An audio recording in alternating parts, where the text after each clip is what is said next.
نوابزادہ لیاقت علی خان، جس کو ہم قائد ملت کے نام سے بھی جانتے ہیں، ان کی شہادت کے بعد شہید ملت کا اعزاز بھی حاصل ہوا۔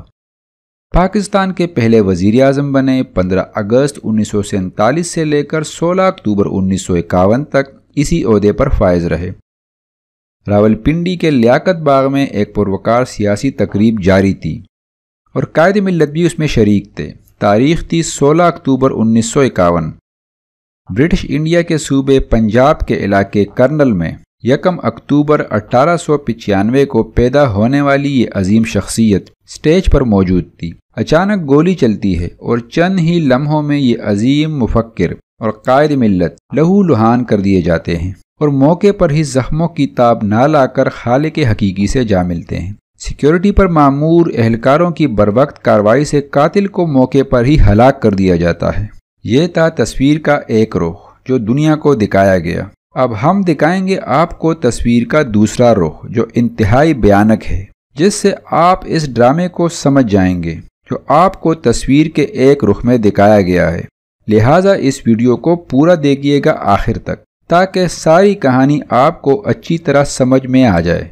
ویڈیو میں مزید آگے بڑھنے سے پہلے ایک ضروری گزارش، اگر آپ ہمارے چینل پر پہلی بار تشریف لائے ہیں تو ہم آپ کو اپنے چینل انفو ٹی وی پر خوش آمدید کہتے ہیں اور آپ سے ضروری گزارش بھی کرتے ہیں کہ آپ ہمارے چینل انفو ٹی وی کو سبسکرائب کر کے ساتھ میں بیل آئیکن کو بھی دبا دیجئے تاکہ ہماری تمام نئی آنے والی ویڈیوز کے بارے میں آپ کو آگاہی ملتی رہے۔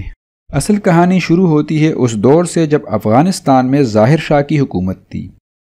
نومبر 1933 سے لے کے جولائی 1973 تک تقریباً 40 سال ظاہر شاہ نے افغانستان پر حکومت کی۔ جس طرح تمام بادشاہوں کے پیچھے سازشی عناصر موجود ہوتے ہیں اور اقتدار کی ہوس میں حکمرانوں کے تخت کو الٹنا چاہتے ہیں، بالکل اسی طرح ظاہر شاہ کے تخت کو الٹنے کی سازش میں سرگرم تھے سردار سید اکبر۔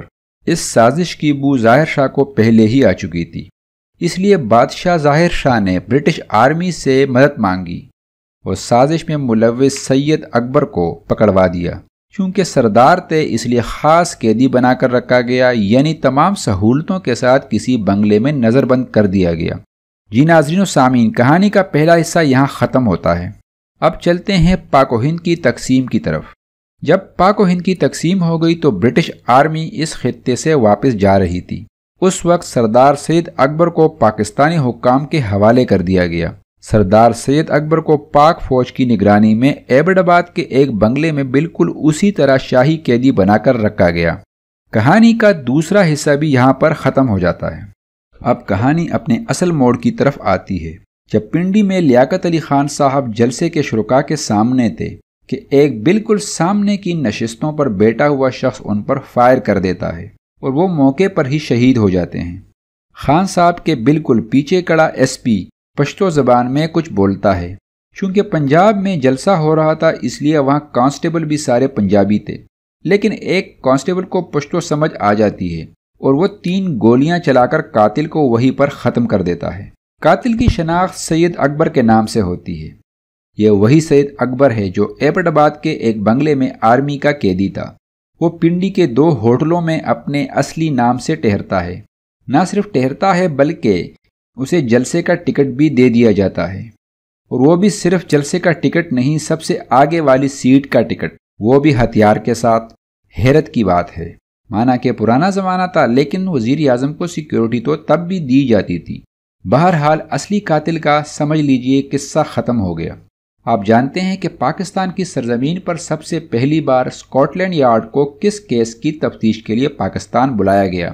وہ کیس تھا لیاقت علی خان مرڈر کیس۔ اس زمانے میں خطاب براہ راست براڈ کاسٹ ہوتا تھا ریڈیو پاکستان سے۔ اس کی ریکارڈنگ جب سنی گئی تو پتہ چلا کہ خان صاحب کے پیچھے کڑے ایس پی نے پشتو زبان میں گولی چلانے کا حکم دیا تھا، جس پر کانسٹیبل نے عمل کیا اور قاتل پر گولیاں برسا دی، جبکہ قاتل گرفتار بھی ہو سکتا تھا۔ یہاں سے کہانی نیا رخ اختیار کر جاتی ہے جب اس کانسٹیبل کو ڈھونڈا جاتا ہے جس نے گولی چلائی تھی تو اس کی لاش ملتی ہے اور وہ بھی اسی کی ٹیکسٹائل مل سے۔ بظاہر دکھتا ہے کہ خودکشی کا کیس ہے۔ تفتیش سے پتہ لگا کہ یہ کانسٹیبل 8 ٹیکسٹائل ملز کا مالک بن گیا تھا اور جانے کیوں ایک رات اس نے خودکشی کر لی۔ اب ہوتا یہ ہے کہ ایک ایس پی جو ایمانداری سے اس تمام کیس کی تفتیش کر رہا تھا، اس سے رابطہ کیا جاتا ہے اور اس کو کہا جاتا ہے کہ تمام ثبوت لے کر طیارے سے ہمارے پاس آ جائیے۔ ایس پی صاحب طیارے میں سوار ہوتے ہیں تمام ثبوتوں اور گواہوں کے ساتھ۔ طیارہ اڑان بھرتا ہے اور عین آسمان کے وسط میں جا کر پڑ جاتا ہے۔ ایس پی بھی ختم، ثبوت بھی ختم اور کیس بھی ختم، اور فائل بند کر دی جاتی ہے۔ لیاقت علی خان مرڈر کیس کا جو تجزیہ ہم نے پیش کیا ہے، اس سے مزید آگے نہ تو ہم وضاحت کر سکتے ہیں اور نہ ہی کچھ کہہ سکتے ہیں، لیکن اتنا ضرور کہیں گے کہ ہماری سیاست 1947 سے لے کے آج تک انہی قسم کے واقعات کے گرد گھومتی رہتی ہے۔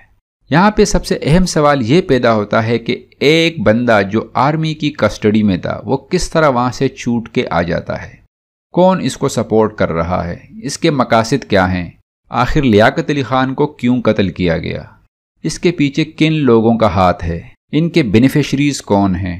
کون سی ایسی بات تھی، کون سا ایسا مسئلہ تھا جس کی راہ میں رکاوٹ لیاقت علی خان تھا اور اس کو ہٹا دیا گیا؟ یہ سوال ہم اپنے ویورز پر چھوڑتے ہیں، اور ہمیں کمنٹس میں ضرور بتائیے گا کہ قائد ملت کو کیوں شہید کیا گیا، ان کے پیچھے مقاصد کیا تھے۔